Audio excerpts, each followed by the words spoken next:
Good morning to my Hampstead Baptist family. Thank you for joining me for our final installment in 1 Corinthians. We're doing chapter 16. It's been a long book, but I know I have benefited from walking through 1 Corinthians.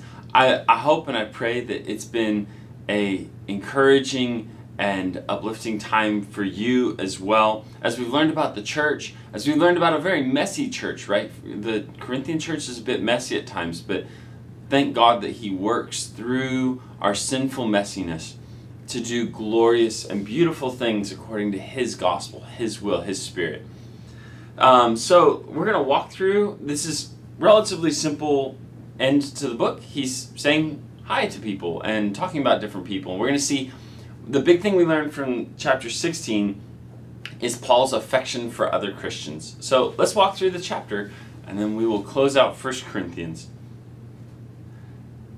Now about the collection for the saints, do the same as I instructed the Galatian churches. On the first day of the week, each of you is to set something aside and save it, keeping with how he is prospering, so that no collections will need to be made when I come.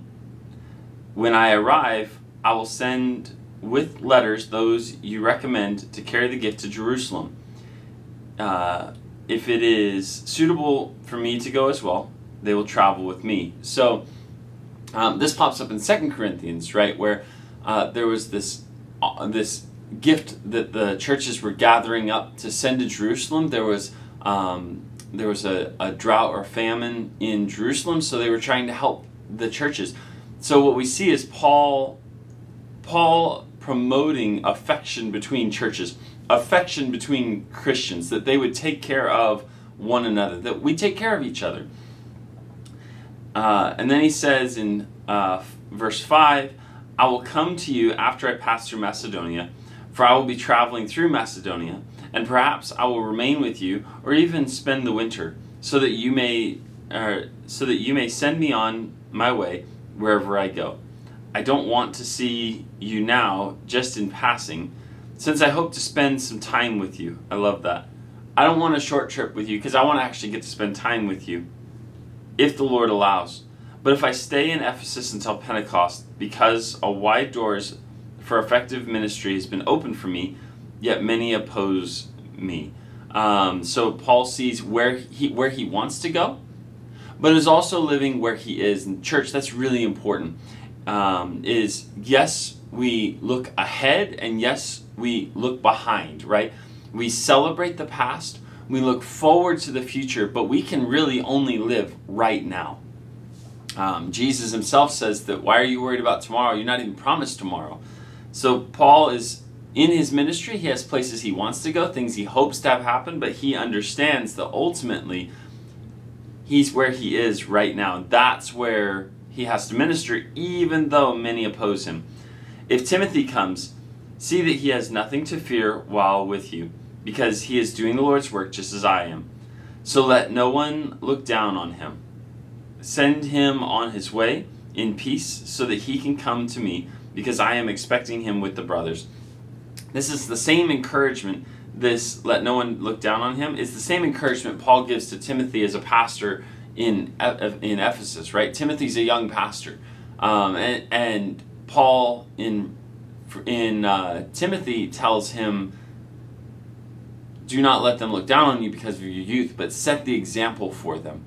And so Paul is telling them, look, Timothy's coming. Yes, he's young, but understand the education level, the age, the look of the person, the whatever, the talent level, none of that matters in comparison to the fact that they're called to do this work. And so honor the fact that Timothy's called to do this work.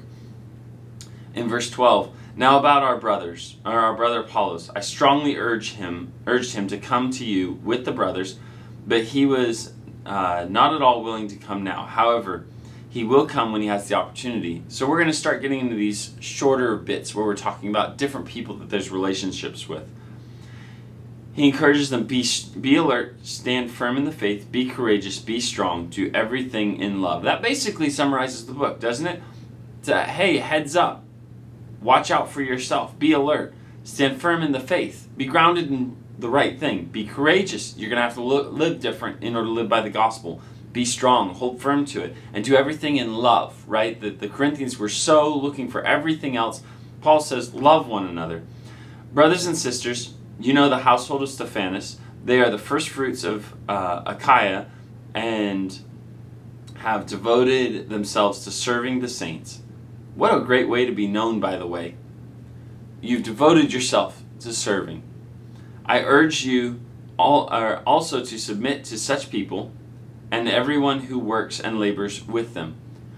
Remember that title and position are not what bring us honor, Christian. What brings us honor in the church, what brings us honor in Christ is serving others, loving others, and walking beside others in life.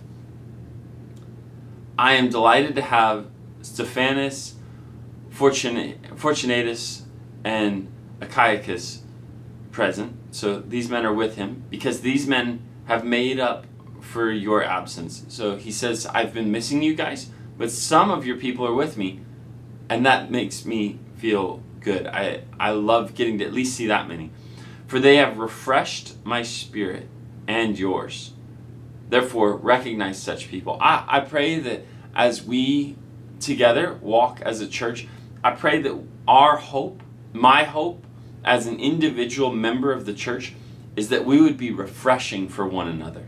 I don't know if we've ever thought of church this way. We often think of church as I come to be refreshed. And yes, there's a certain expectation that we come together as a church, and I'm not talking about Sunday service. I'm talking about any time we get together, church, right, outside of the walls of the church. We often think about ourselves being filled, but really we should come with the mindset of being the ones who do the refreshing. That we are the refreshers, right? That we are the ones who bring encouragement, that we bring hope, that we bring the gospel to one another.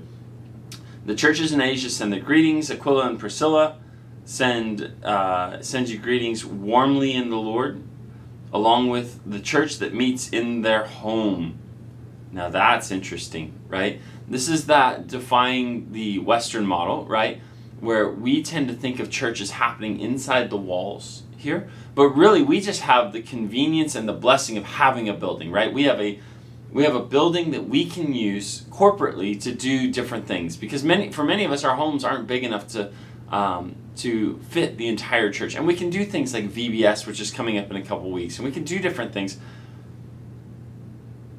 But church, Hampstead Baptist, our love for one another begins at this level, at loving one another at a home level.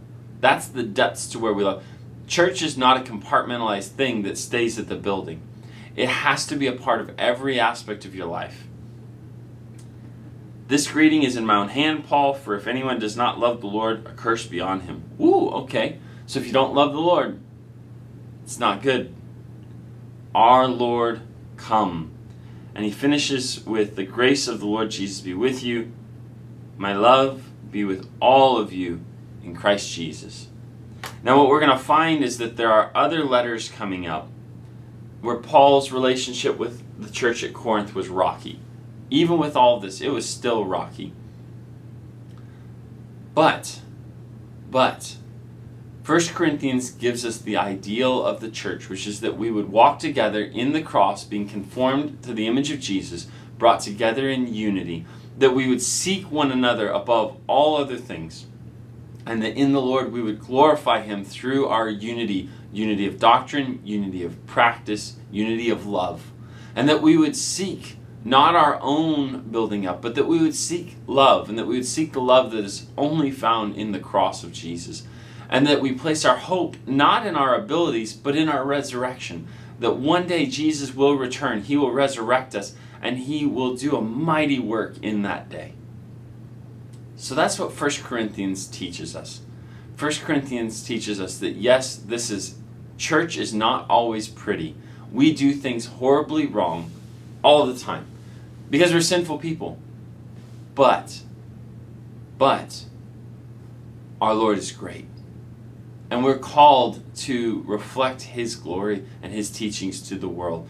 So join me in being a church that can reflect the teachings of 1 Corinthians 1 through 16. It's been awesome going through the book. I think we'll spend a couple weeks just doing various different subjects. There's some subjects that have kind of come from 1 Corinthians that I think would be helpful we can dive back into and look at it in a little bit more depth. So we'll spend a couple weeks of that, and then we'll jump back into a book of the Bible and have a regular, progressive walk through a book. I love going through books like this. It feels very accomplished when you hit the end of a book, especially one as big as 1 Corinthians. So thank you for joining me for 1 Corinthians. I look forward to attacking some different topics in the next couple weeks.